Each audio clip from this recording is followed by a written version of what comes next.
Hello' guys, আমি বৰ্তমান আছোঁ চানমাৰী ব্ৰিজৰ ওপৰত। সকলোকে মোৰ চেনেলটোলৈ স্বাগতম জনাইছোঁ, এডভেঞ্চাৰাছ অসমীয়া ল'ৰা। তো আজি দেউতাৰ লগত ঘূৰি ফুৰি আছোঁ। দেউতাৰ লগতে ক্ষন্তেক সময় পাৰ কৰিছোঁ, ইফালৰ পৰা সিফালে ঘূৰিছোঁ। তো দেউতাৰ পৰা এনেই জানিব বিচাৰিছিলোঁ পুৰণি দিনৰ কথাবোৰ।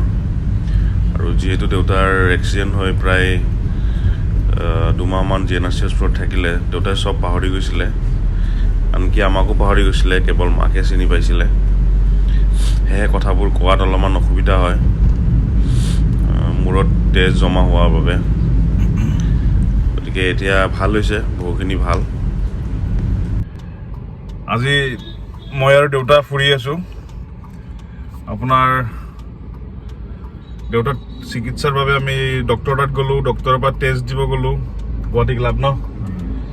তাৰপিছত এতিয়া আমি ৰুমত যাই আছোঁ। এতিয়া দেউতাই ক'ব আপোনালোকক আগৰ গুৱাহাটীৰ কথা। ক'ত বা আগতে দেউতাই বাঁহৰ বেপাৰ কৰিছিলে সৰু থাকোঁতে, যেতিয়া একদম সৰু। জালুকবাৰীৰ পৰা গৰু গাড়ী দি বাঁহ লৈ আহি আদাবাৰী এইবিলাক পাৰ হৈ আহি এইফালে আমাৰ জালুকবাৰী নহয় কি শৰাইঘাট ব্ৰিজ, শৰাইঘাটৰ ব্ৰিজত বাঁহ দিছিলে যে, শৰাইঘাট ব্ৰিজ পাণ্ডুৰ পৰা আহি নাৰেংগী এনেকৈ পাৰ হৈ আহি একেবাৰে চানমাৰী, অভাৰব্ৰিজ, চিৰিয়াখানা, তাৰপিছত চিৰিয়াখানাৰ আগত এইবিলাকত ঘূৰি ফুৰিছোঁ, বাঁহ বিকি বুলি ঘূৰি ফুৰিছোঁ। ইয়াৰ পৰা গৈ ঘূৰি আকৌ জালুকবাৰী হৈ ঘৰ পাওঁতে ৰাতি 12টা, 1টা, 2টা এনেকুৱা বাজে। গৰু গাড়ী যেতিয়া লৈ আহা, গৰু গাড়ী যেতিয়া যাওঁ আৰু গৰু গাড়ী যেতিয়া আহোঁ, গৰু এতিয়া ৰাস্তাবিলাক কিমান সৰু আছিল?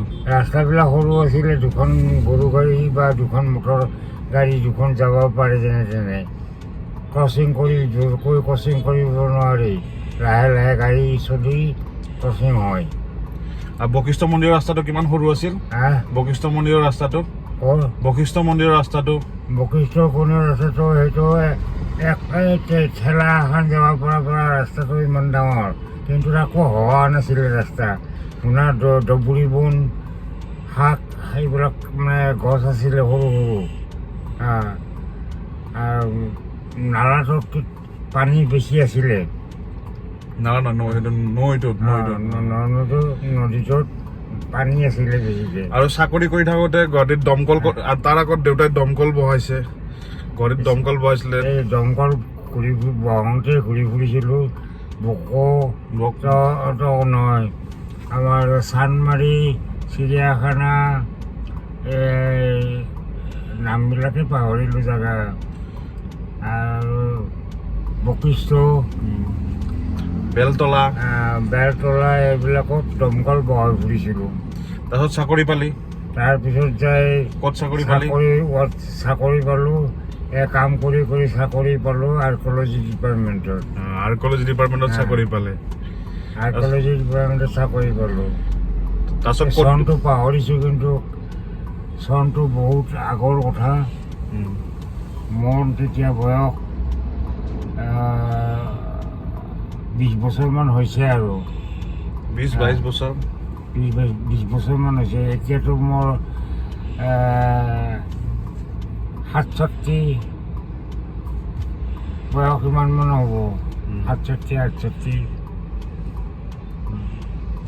আৰু হেৰি কি বুলি কয়, শৰাইঘাটৰ ব্ৰিজত যে খুটাত যে বাঁহ দিছিলি, তেতিয়া কচোন।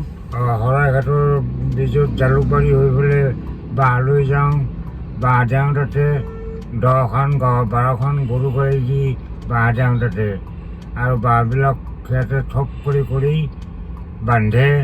বান্ধি পেলাই সেইবিলাকত নৌকাৰ নিচিনা কৰি বাঁহবিলাকেই ফেল হয় একোখন। তাৰপিছত খুটা পুতিছি শৰাইঘাটত না? আজি মানুহবিলাকে আপডাউন কৰে আৰু খুটা চুটা লহৰবিলাকত সেইবিলাকতে পাৰ কৰি আনে, বাঁহে দিয়ে। পাৰ কৰি আনি সিহঁতৰ মানুহে উঠি বাঁহৰ শাকৰ দিয়ে অহা যোৱা কৰে। এতিয়াৰ গুৱাহাটীখন কেনেকুৱা আছে দেউতা এতিয়া সৰু গুৱাহাটী নাই এতিয়াৰ গুৱাহাটীখন কেনেকুৱা আছে এতিয়া বৰ্তমানৰ গুৱাহাটীখন কিমান বেলেগ হৈছে এতিয়া বহুত আকাশ পতাল প্ৰভেদ আকাশ পতাল ন আকাশ পতাল প্ৰভেদ আগৰ গৰু গাঁৱৰ নিচিনা আছিলে আৰু গুৱাহাটী টাউনখন গাঁৱৰ নিচিনা আছিল আৰু এতিয়া পুৰা একদম বেলেগ ধৰিবই নোৱাৰি একোৱে ধৰিব নোৱাৰি আজি দেউতাক মই আপোনাৰ একদম বশিষ্ঠৰ পৰা লৈ এনেকে গোটেইখিনি ঘূৰাই লৈ আছো ঘূৰাই ফুৰাই আছো দেউতাই কৈছে জেগাবিলাক ধৰিব পৰা নাই তাকে কৈ আছে মোক কাহানীবোৰ সেইকাৰণে মই ভিডিঅ'টো ৰেকৰ্ড কৰি ৰাখিলোঁ আৰু দেউতা প্ৰায় বহুদিন গুৱাহাটীৰ বাহিৰত থাকিলে হোজাইত চাকৰি কৰিলে ৰিটায়াৰমেণ্ট ল'লে ৰিটায়াৰ হ'লে না আৰ্কলজিৰ পৰা ৰিটায়াৰো হ'ল তাৰপিছত আপোনাৰ অসুখ হৈ জি এন আৰ চিত থাকিলে 2 মাহমান খুবেই দুৰ্বল হৈ গৈছিলে এতিয়া ভাল ন দেউতা এতিয়া সুস্থ খালি অলপমান ভৰি বিষায় অলপমান আৰু কি বিষায় দেউতা মাথাটো অকণমান বিষায় কমাৰ বিষায় এইবিলাকো ভাল হৈ যাব আমি আজি টেষ্ট কৰিব গ'লো এতিয়া ডক্তৰকো দেখালো ন দেউতা ঠিক আছে বাই বাই দেউতা bye bye bye bye okay আমি অলপ ঘূৰি লওঁ আৰু ন দেউতা থেংক ইউ গাইজ